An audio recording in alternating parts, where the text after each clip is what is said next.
The meeting to order of the Maplewood Community Design Review Board.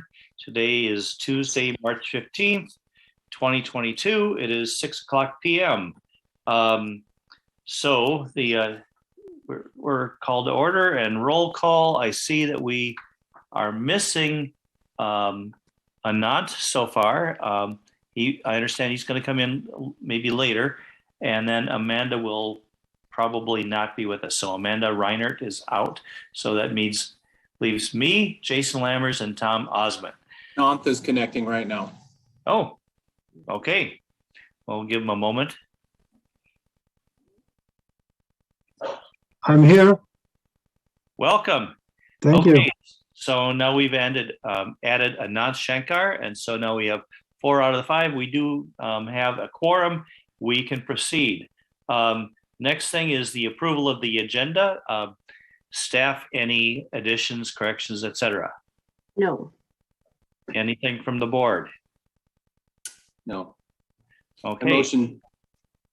I motion to approve the agenda for the March 15th, 2022 CDRB meeting. Okay, I'll second. Okay, Jason motioned, Anant seconded. Hearing no discussion, we will take it to a vote. All those in favor of approving the agenda signify by saying aye. Aye. Aye. That sounds like unanimous to me. We will move on. The approval of the minutes. Staff, anything? Nothing from me.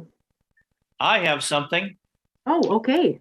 Okay, the very last thing under adjournment, I'm pretty sure that Chairperson Arbuckle did not adjourn the meeting. Oh, you're right. He was not there. No, but I was. Good catch. I never look at the adjournment. Well, I like to see my name. Good catch as well, because we reviewed these and I did not notice that. So yeah, well, you just assume it's going to be okay, and so you just kind of gloss over it. But okay, so do I have? So I'll make a motion to pass that with the amendment. Does anybody recall who it was? Pardon? It was Bill Kempe. Okay. Me, yes. That makes sense. Yeah. All right, cool. Sorry. So okay, so I made the motion. We have a second from, I think, Jason. All those in favor of approving the minutes of February 15th, 2022, signify by saying aye. Aye. Aye. And those not approving? Hearing none. It's unanimous. It passes. We'll move on now to new business design review resolution, Maplewood Assisted Living at 1744 County Road D East. Report, please, staff. All right. Thank you, Chair. I'll be presenting this item here. I'm just going to pull my PowerPoint presentation up.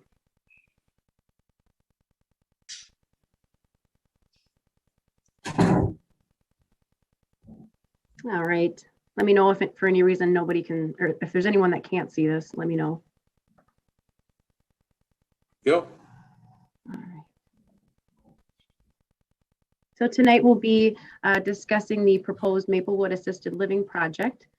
This project by MX Real Estate is for 17,233 square foot, 1-story building.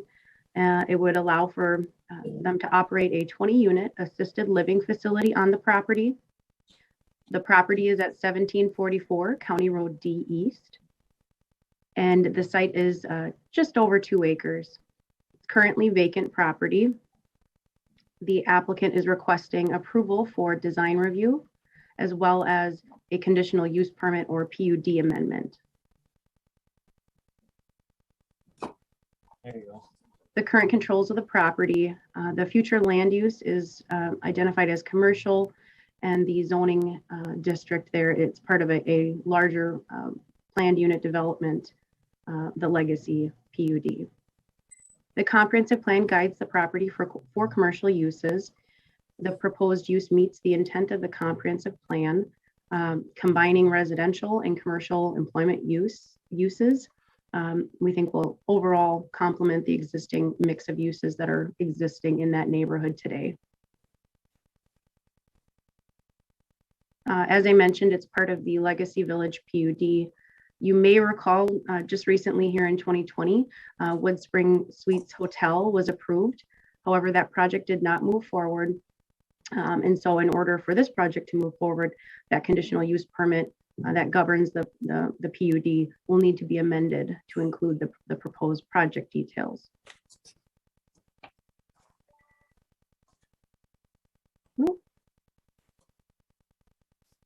So the building is situated towards the north end of the site near County Road D East. The entrance and parking lot on the south side of the building, which faces the existing residential properties. The access to the site is provided on the east from Bittersweet Lane and from the west off Flandreau Street. The applicant's site plan illustrates a potential expansion of the facility, which would be an additional 10 units in the future. If this does occur, they would be required to update their plans, and that would be reviewed by us again at that time. So here we have the applicant's site plan. So real quick, I'm just going to, before I get into setbacks, I'm going to summarize what was the original approval for the Legacy PUD from our staff report. So the Legacy Village PUD was originally approved in July 14 of 2003, and this site was designated to be used as a retail commercial site. On September 27, 2005, the CDRB approved plans for a strip shopping center, which was going to have a front yard setback of 15 feet. In October of 2008, the council approved an amendment to that PUD to allow the shopping center to be set back 83 feet instead of the required 15 feet. The hotel project, the Dormant Hotel project, as we just discussed, which was approved in 2020, was going to have a 68-foot setback. This proposed project now has a front yard setback of 32 feet. And we feel that this is closer to the intent of that original PUD approval for this site. So the setback I'm talking about is on the north side there on County Road D. So moving on, the parking lot meets the required minimum of 15 feet from the adjacent right-of-way. The building is required to be set back 100 feet from any adjacent residential lot line. And the building setbacks are achieved with the exception on the east side of the building. The setback is shown to be just over 16 feet from the adjacent right-of-way. The requirement is 30. The applicant will be required to move that building to the west so that a minimum of 25 feet is provided between the building and the street right-of-way. This is in line with the existing setback from the street right-of-way to the building directly across the street, Ashley Furniture, which is 25 feet from the road. And so the building is set back at least 30 feet from all other street rights of way. So we're requiring that an updated plan be submitted. I have already discussed this with the architect, and he sent over a draft of that updated plan.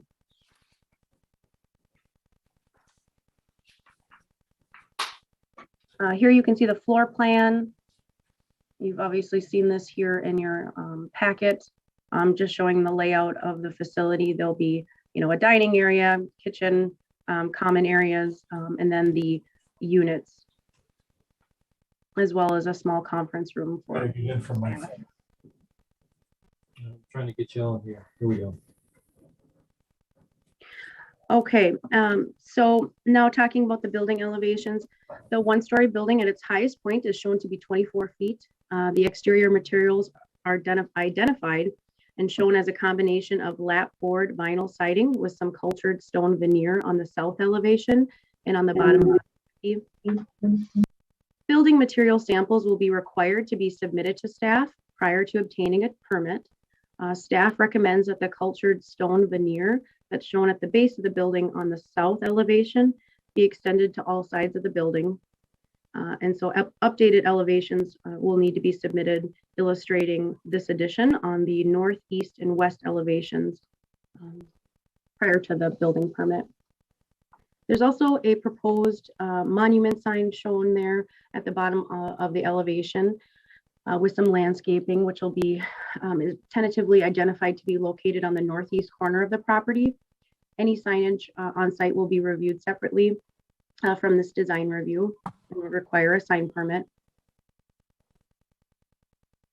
The landscaping plan shows 9 deciduous trees to be planted along the south property line, 24 cranberry bush shrubs, and 31 spirea bushes to be planted around the patio area on the north side of the building. The applicant will be required to work with our environmental planner and natural resources coordinator to update the landscape plan per their recommendation. Just staff feels that additional trees and shrubs should be planted on the site. Our ordinance doesn't contain specific parking standards for assisted living or nursing home facilities. They are proposing 28 parking stalls, and this includes 2 handicap stalls. The parking on site would be used by the employees of the facility and guests that would be visiting the residents of the facility. The residents of the facility would not be parking cars. The lighting plan achieves city standards. And with that, we'll move on to staff review and public comment. So our engineering staff and environmental staff submitted reports with their comments that are dated March 2nd, 2022. They'll be required to meet those standards that are outlined. They'll be required to submit, as I briefly mentioned, building material samples. We're also requesting that they install 2 stop signs at the driveway exits.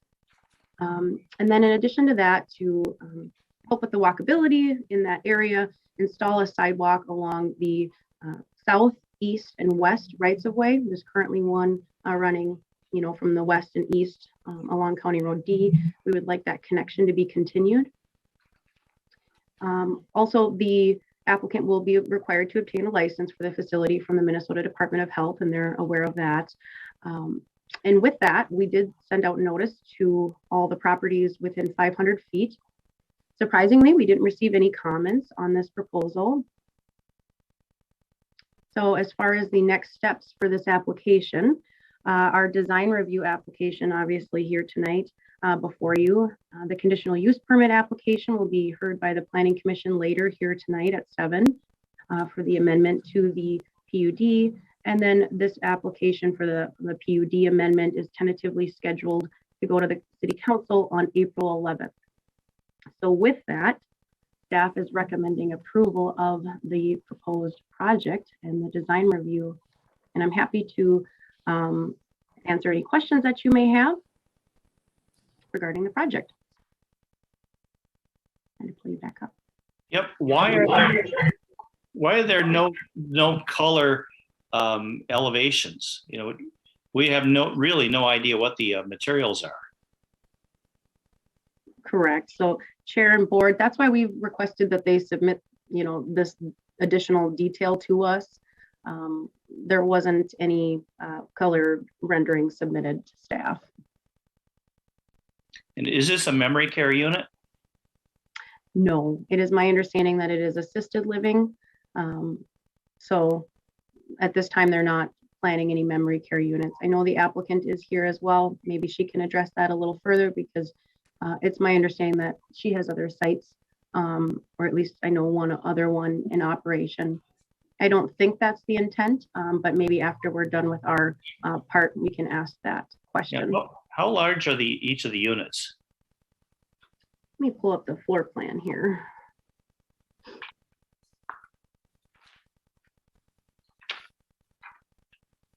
I don't know if it goes into it there. It doesn't show it on here. No. Question for the applicant. Yeah, essentially they're, 1-bedroom units. It's one big open room with a small kitchenette space, a bed, a table. So it's a pretty small space. It's not meant for multiple people. Okay, Jason, you had a question? Yeah, no, just on the exterior elevations, I know you're requesting that they submit samples for review. Mm-hmm. In item number 5 of our review items, it just says to extend the stone around the building. One of the things that I think I would want to motion, and I will add to a motion when we do this, is that at the front entrance, which would be the south side, they bring the stone up around those windows and doors. And I think it adds some architectural appeal to that building. The other three sides of the building, I don't want to just see a wainscot or a lower level of stone. I want that, this is a fairly long building. I want that stone to vary in height and go up to that soffit line. Maybe in that, where that gable comes out of the back of the building. But architecturally, it would be nice to see what that elevation is going to look like with the stone actually rendered on it, so that we don't have that repetition of that pattern that you see with, you know, the 5 or 6 windows in that, just, you know, it's just not architecturally as exciting of a building to be able to look at. And this building is going to be visible from, you know, from all sides on this lot. That I think that architecturally, all the north, you know, for sure the north, the east, and the south side all have to be architecturally rendered as though they're the primary visual side of the building. And maybe the architect or the applicant can comment if they've drafted additional elevations with that feedback from staff. Yeah, I support Jason's comments here. I was going to suggest the same thing, that the base wainscot at least come up to the bottom of the window in some elevations, and Jason has spoken about that. And Mr. Chairman, I think this elevation comment is significant enough that I feel that the revised elevation, colored elevations, hopefully be resubmitted to the board and not just to the staff. I would agree with that. And that's how I'm planning to vote. Also, I see, you know, they're specifying vinyl siding. I don't recall us approving a project like this with vinyl siding before. You know, Chairman, like hardy siding or something. So yes. Chair and board, I guess I can't speak to, you know, a previous one there. You know, if this isn't a material that you want to see used, you know, I would make that suggestion with the architect. Maybe we can have a discussion with them about what would make sense with that cultured stone veneer in terms of where it would, you know, make sense to have it on the elevation, as well as any other changes you'd like to see. Yep. Yep. I have a question on the parking. How many employees do they believe will be working there full time? It just 28 spaces seems rather small for a full time staff and visitors who I'm assuming will be seeing the relative side. Just pulling up the narrative here again. I believe she said there would be nine staff. And how many units? 20 units. 20 units. Okay. Oh no, I'm sorry. So there'd be one managing person for the building, and then a nurse that's on call 24 hours, as well as a staff member on site 24 hours a day. During the busiest times, there would be 2 staff members assisting residents, 2 office staff members, 2 cooks, a janitor, and 1 to 2 nurses, depending on the staff to resident ratio. So yeah, yeah, I think it sounds like there's always going to be somebody there, but they probably have somewhat just curious how much traffic's going to be going in and out, and if that parking space fills up, then what do people do then? That's just was my question. Yeah, I mean, I think 1, 2, 3, 4. Yeah, 9. I think at the busiest time is what. So that leaves 19. That leaves 19 stalls for visitors. Correct, and there's 20 units. you know, with the spacing out of when visitors would actually be there, that's probably appropriate. Okay. There's also going to be delivery trucks, you know, bringing in food, bringing in furniture, medical equipment. Is there adequate space for that, for the access with trucks? So right now they are showing an area right here, a garage, where I believe that's where folks would pull in for smaller vehicles anyways. Again, it might be something you want to ask them in terms of their operations, how they're envisioning that and how frequent they have deliveries. I don't know. That's a good question for the applicant. Okay. Board, any more questions for staff, or should we just ask the applicant to step in? The applicant time. One question, I think their future 10 units is proposed on the west side, is that correct? That is correct. So with the staff recommending that the setback on the east side be increased to 25 feet, correct, 25? That is correct.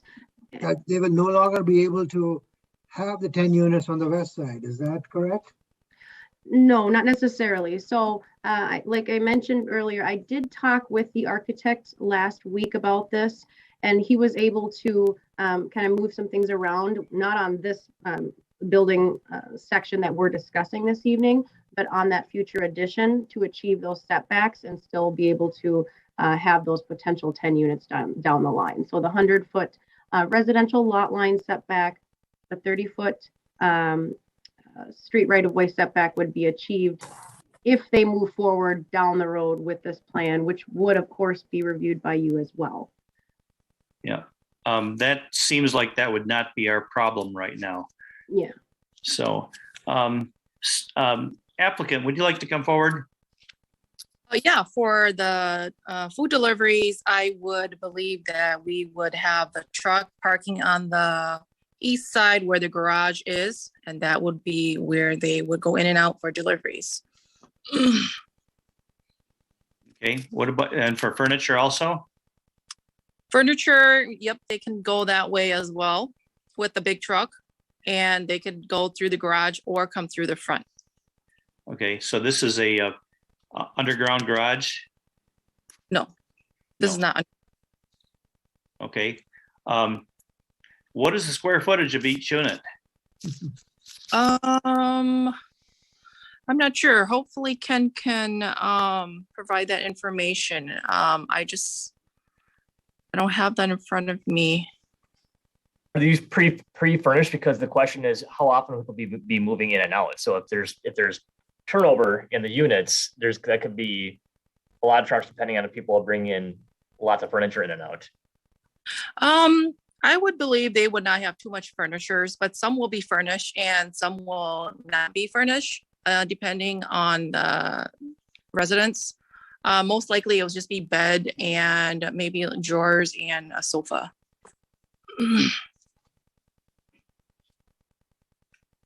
Okay. Where will the trash be stored? Trash is behind where the garage unit is. In Or view- Screening around? in Is there view of the screening around that?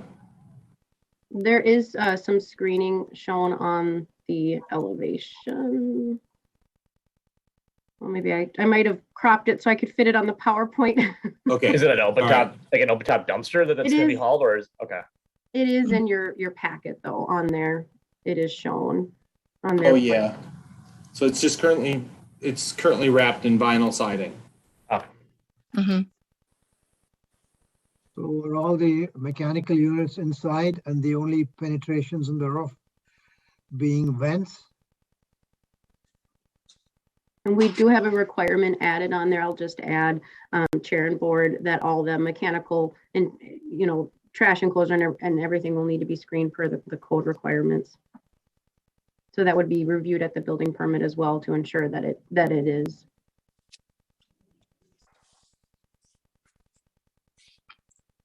My question more specifically was, what kind of penetrations are going through the roof? The elevations don't show anything, but as long as they are just minor vents I'm okay with that. Toilet vents and whatever. And that there's no major, it's a sloped roof, so I would think it would be pretty difficult to put anything besides just vent penetrations through the roof. Got to be some mechanical vents though for the kitchen. Probably an exhaust fan, I would suspect, that is required to the Yeah. outside for the kitchen. I'd like to be able to see that. That's a frustration I've got. Also, I don't see any landscaping plans on this. Did I miss that? This is the landscaping plan. And so as we've discussed, we are going to require additional trees and shrubs be planted on this, the site. And our environmental planner and natural resources coordinator did provide a report with some recommendations of what they'd like to see there, and also some substitutions of what they have currently. More tree diversity and additional shrubs. Yeah, I wish I could see some indications of landscaping in the elevations. Do we have an answer yet on that, on the square footage of each unit?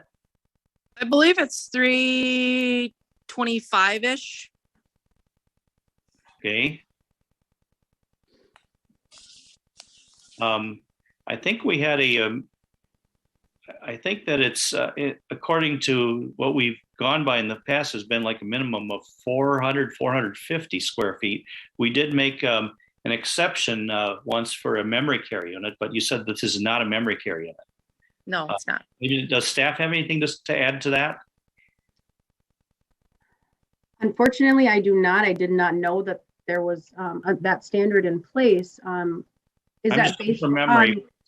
Okay, and it might have been a specific requirement or something to a project. You know, unfortunately, I can't speak to that. Yeah, It's something I can look into though, if you'd like. sure, that'd be good. Chair and board, I would interject. We do have minimum floor areas for multifamily units, and that's what you're probably referencing, Chairperson Kempe. Yeah. On senior housing type facilities, and more than just memory care, the city has allowed flexibility on that minimum floor area. Namely, what comes to mind is the shores at Lake Phalen. Well, quite a while ago that was approved, but that had differing floor areas for the different types of continuum care within that. And so when we look at that 1 bedroom minimum, that's really the standard for a typical mainstream multifamily rental unit. Okay. Yeah, I just remember we had quite a bit of discussion on that memory care unit that went in that hotel that was converted that's across from the library. I remember that.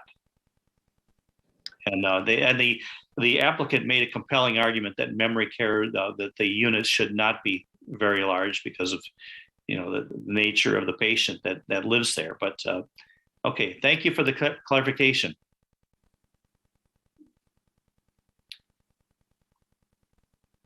Board, any other comments?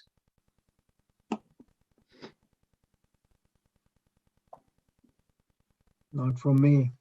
Okay. I would like to make a motion. Go right ahead. My motion is that we do not approve this project pending better plans. I want to see color elevations. I want to see some indications of where the roof penetrations are. I want to see some better representation of the brick wainscoting.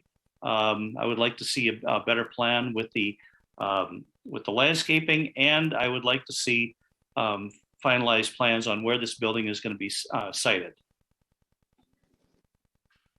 But my motion is that I would urge that we do not approve it. Everything else I said, it was just arguments in favor of that. So that's my motion. Mr. Chair, just a point of order. Is that a motion to deny or to table? Table. Okay. To resubmit the Resubmit, package. yes. Thank you. The applicant shall resubmit the entire package. Yes. Yes, I didn't really mean to sound like the voice of doom for this thing. I want to see this thing succeed, but I wanted to be a good application. So I don't think the project use is the issue. I think it fits the building size and scale to the surrounding community, I think is appropriate. Mhm. I just think there's a lot of little details based on the transition from this property to the adjacent properties that it would be really nice to be able to say, yes, this is exactly what we're expecting Mhm. from this, to be able to say, yeah, we're going to go ahead and approve this. So I would agree on the motion to table with resubmission. I'll second Bill's motion, and I have a friendly amendment. Okay. I agree with all the requirements stated by Bill, but as far as the landscaping, I would ask that a landscaping plan, yes, be submitted, but on the building elevations, I would prefer that the landscaping not be shown, because that is going to hide all the wainscoting. And so we would not get a really good rendition of the geometry and the symmetry and the proportion of the wainscoting versus the lap siding versus the roof. I will accept that friendly amendment. So we have a motion and a second. Any other discussion? Then I will call it to vote. All those in favor of tabling this proposal signify by saying aye. Aye. Aye. Aye. Any nays? Hearing none. So applicant, thank you for coming. I wish you well with your plans, with your PUD plans on with the Planning Commission. Look forward to seeing you next month. All right, great. Thank you so much. You're welcome.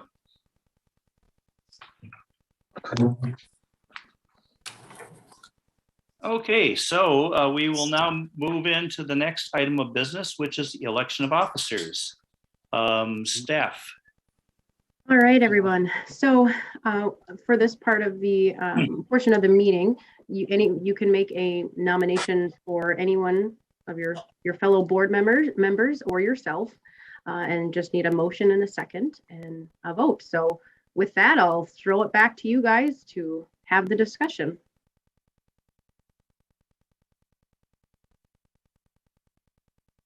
Well, I'll make a motion that anybody but me be the chairperson and the vice chairperson.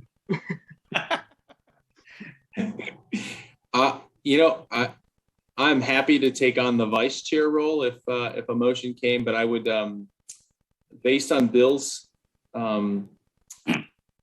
spectacular attendance percentage for this meeting and the fact that I do travel for my job and I do miss 1 or 2 meetings a year, I don't know that I would be the correct person to be the chair. So I would motion or nominate Bill Kempe to maintain the chair role for another year. I would second that motion. Hey, Having Bill be the chairperson and Jason be the vice chair. Okay. Any further discussion on that? Just to clarify the motion. So Jason is making the motion to elect you as the president, and then Chair. Chair. Chair. Rest would be great though, but. So Bill would be the chair, and then Anath has seconded that. And then is someone going to make a motion that Jason will be the vice? Is that Anath?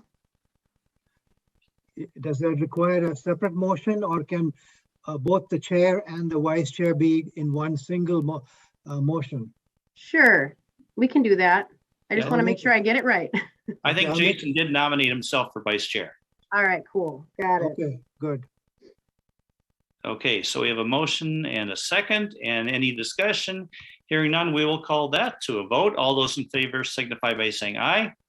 Aye. Aye. And any nays?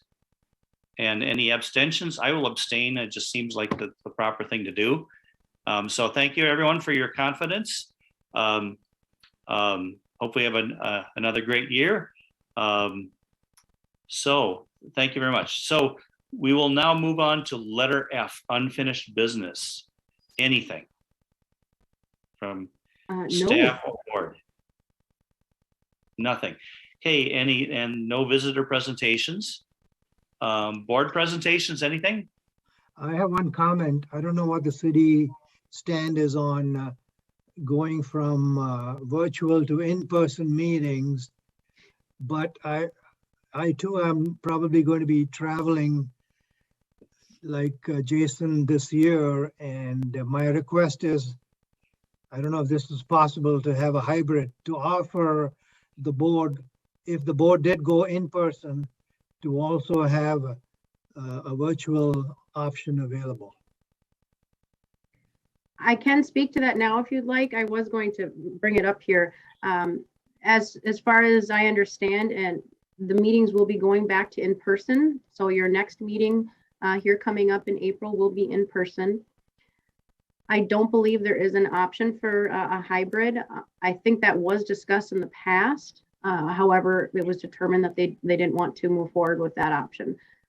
Mike is around. I don't know if he can jump in on it more. If he has anything else to add.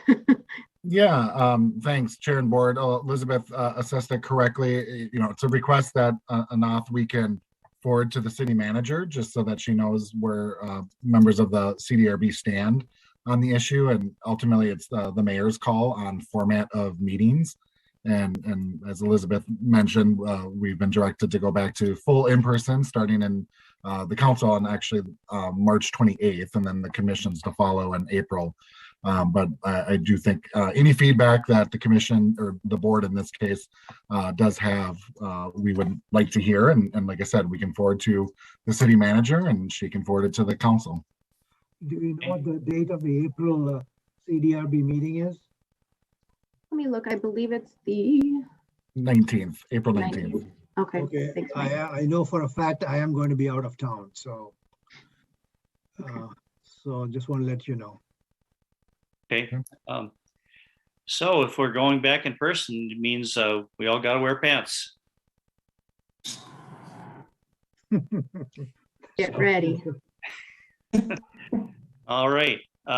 Okay. And I'd be in favor of that too, because you know, there's times I might be gone, and if there is a hybrid option, that would help because I can make the time. So, okay, that has been stated. Staff, anything to add? That was all I was going to add. Michael, I just for the sake of what it is, I've been on this commission for whatever 12 or 13 years now, and I miss, you know, based on my travel schedule as a regional sales manager, I miss a couple of years. So for those times, if a virtual was available, it would help me attend closer to 100% of the meetings. Let me ask this: could if a comment could be made, go virtual if there's a reason to, not just because you don't want to go to the, you know, if you're sick or you feel you have some illnesses or you're traveling. Maybe we have a perhaps pitch it up. Could we go virtual if? Yeah, I think that makes sense. Yeah, so that's the feedback to share with staff, Mike. You know, Yep. Chair and Board understood, Obviously- and yeah, we can add that nuance of, you know, not just to do it as an option, but if, you know, it's called for because of travel and other circumstances. But and I think Mike, the data would really show, if you go back over the last, say, 3 years or 4 years, we've probably only had maybe 1 or 2 meetings that had to be rescheduled because we weren't able to achieve a quorum. So I don't want to make more of it. If, you know, we have a really strong board, I feel. So if we do have, you know, 1 or 2 people missing, we still have people who are providing good feedback for the community. Yeah. yep, You know, as far as the understood. idea of not going to the meeting because we don't feel like it, that is not the case, at least with me. I would really like to see you people in person. And Chair and Board, I do want to add that, you know, while it's up to the mayor has the power to call state of emergency and move the meetings online, you know, there also is state statute guidance for how public meetings are operated, and that's what we're ultimately guided by. So I don't want to put it on just the mayor or the council as a whole as they're making these decisions independently. It's really state law that dictates how we hold public meetings. And but with these comments, Elizabeth and I will forward on to the city manager for that broader discussion.